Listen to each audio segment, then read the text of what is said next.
चलिए बात करते हैं रचना के आधार पर वाक्य भेद, चेंज ऑफ सेंटेंसेस। ठीक, तो रचना की दृष्टि से वाक्य सरल, मिश्रित और संयुक्त तीन प्रकार के होते हैं। इनको एक दूसरे में बदलना ही रचना की दृष्टि से वाक्य परिवर्तन कहलाता है। ठीक है, क्योंकि बोर्ड की एग्ज़ाम में कोर्स बी हो या कोर्स ए हो 10th क्लास, तो इसमें दोनों ही कोर्स में रचना के आधार पर वाक्य भेद ज़रूर आते हैं। ठीक, तो परिभाषा क्या है इसकी? मन के भावों को पूरा पूरा प्रकट करने वाले सार्थक समूह के मेल को हम वाक्य कहते हैं। ठीक है, एक चीज़ याद रखनी पड़ेगी कि सार्थक समूह मतलब उसका कोई मीनिंग होना चाहिए, मीनिंगलेस सेंटेंसेस नहीं होने चाहिए, मीनिंगलेस वाक्य नहीं होने चाहिए। अगर मीनिंगलेस रहेंगे तो उसको हम वाक्य नहीं कहेंगे। ठीक है, अब इसके अंग क्या हैं? वाक्य के अंग हैं, वाक्य के दो अंग होते हैं। पहला अंग क्या है? एक होता है ऑब्जेक्ट या उद्देश्य, दूसरा होता है विधेय या वर्ब। अब उद्देश्य क्या है बच्चों? वाक्य के जिस अंश में किसी प्राणी या वस्तु के बारे में कुछ कहा जाता है उस अंश को हम उद्देश्य कहते हैं। ठीक है, जिसके विषय में कहा जाता है। जैसे फॉर एग्जांपल लड़के खेल रहे हैं, अध्यापक पढ़ा रहे हैं, तो ये खेलना किससे संबंधित है? लड़कों से। पढ़ाना किससे संबंधित है? अध्यापक से। तो यहाँ पे लड़के क्या होंगे? ऑब्जेक्ट होगा या उद्देश्य होगा, अध्यापक उद्देश्य होगा, और जो खेल रहे हैं ये विधेय होगा। ठीक है, अब कह रहे इन वाक्यों में लड़के तथा अध्यापक के बारे में कहा गया है और ये शब्द कर्ता ऑब्जेक्ट है और यह अंश ही है उद्देश्य कहलाता है। ठीक, अब क्या विधेय? वाक्य में उद्देश्य कर्ता के विषय में जो कुछ कहा जाता है उससे हम विधेय कहते हैं। जैसे कि हमने इन एग्जाम्पल से समझा था, लड़के खेल रहे हैं तो खेलना क्या है? खेलना क्या है? विधेय है, और लड़के क्या है? उद्देश्य। जैसे अध्यापक पढ़ा रहे हैं क्या है? विधेय वर्ब है और अध्यापक उद्देश्य। अब जैसे उपयुक्त वाक्यों में खेल रहे हैं तथा पढ़ा रहे हैं अंश विधेय कहलाता है। अब इसी के साथ आते हैं सरल वाक्य। फटाफट पहले गो थ्रू कर लेते हैं ये चीज़ें क्या है, फिर इंटरचेंज करना उसके बाद समझाऊंगी।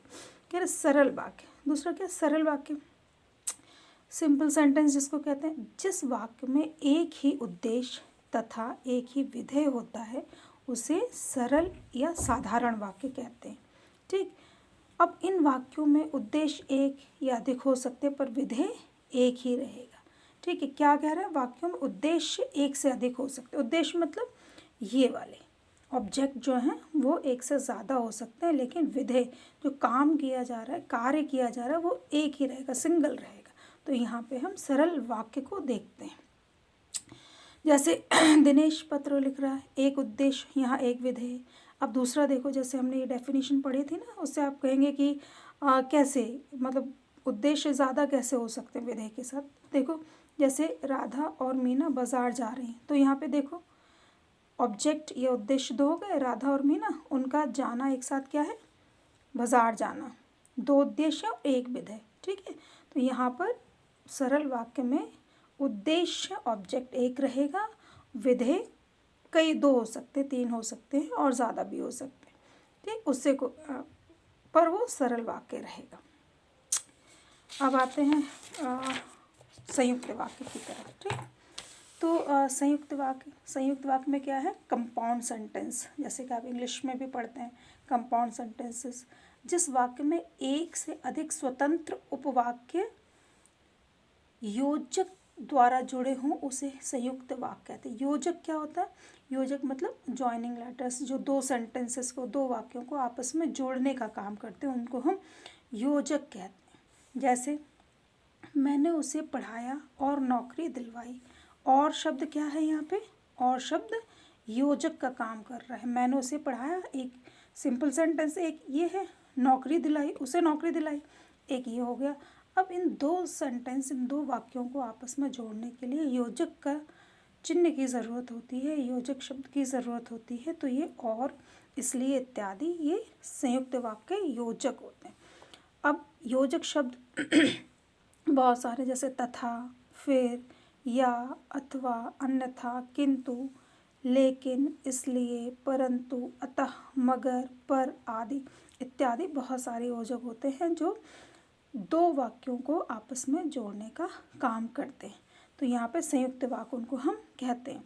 अब आते हैं मिश्रित वाक्य की तरफ, जिसको क्या कहते हैं इंग्लिश में, कॉम्प्लेक्स सेंटेंसेस। जिस वाक्य में एक से अधिक सरल वाक्य आपस में इस प्रकार जुड़े होते हैं कि उनमें कोई एक वाक्य प्रधान मतलब मेन होता है तथा शेष वाक्य उसके आश्रित होता है, डिपेंड होता है उसके ऊपर, उसे हम मिश्रित या मिश्र वाक्य कहते हैं। ठीक है, क्या है इसका मतलब कि मिश्र वाक्य से इसमें दो से अधिक वाक्य होंगे, लेकिन एक सेंटेंस को, एक वाक्य को मेन वाक्य या प्रधान वाक्य बनाया जाता है, बाकी जितने भी वाक्य उसके साथ जुड़े हुए हैं वो उसके ऊपर डिपेंड करते हैं। जैसे एग्जाम्पल से समझते हैं, जैसे माता जी कह रही थी कि वे कल आगरा जाएंगी।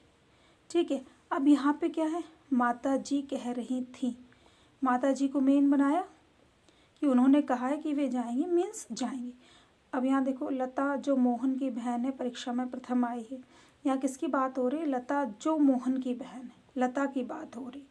ठीक, तो यहाँ पे ये वाला परीक्षा में प्रथम आई इसके ऊपर डिपेंड कर रहा है।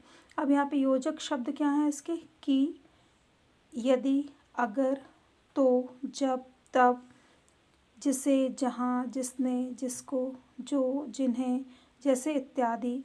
तो दोनों जैसे संयुक्त वाक्य और मिश्र वाक्य योजक चिन्हों में बहुत ज़्यादा डिफरेंस है, इसको लर्न करना पड़ेगा। बस समझेंगे आप कैसे कि इसमें दो संयुक्त वाक्य में दो अलग अलग वाक्य रहते हैं जो और से जोड़ करके या इसलिए से जोड़ करके, मगर, अतः से जोड़ करके उनको एक वाक्य बनाया जाता है। ठीक, दोनों इक्वल वेटेज रख रहे हैं। ठीक, यहाँ पे संयुक्त वाक्य में, क्योंकि इसका नाम है संयुक्त है, दो अलग अलग, जैसे दो अलग अलग व्यक्तित्व के व्यक्ति हैं वो एक काम कर रहे हैं, उसी प्रकार से यहाँ पे दो अलग अलग वाक्य हैं और उनको किसी दूसरे योजक शब्द से जोड़ करके इक्वल वेटेज दिया जा रहा है। लेकिन यहाँ पे ये काम नहीं करता, मिश्र में ये काम नहीं कर, मिश्र में एक को हेड बनाना पड़ेगा, बाकी सारे वाक्य उसके ऊपर डिपेंड करेंगे। ठीक है, आज का यहीं तक, अगले की क्लास में चेंज करना सीखेंगे।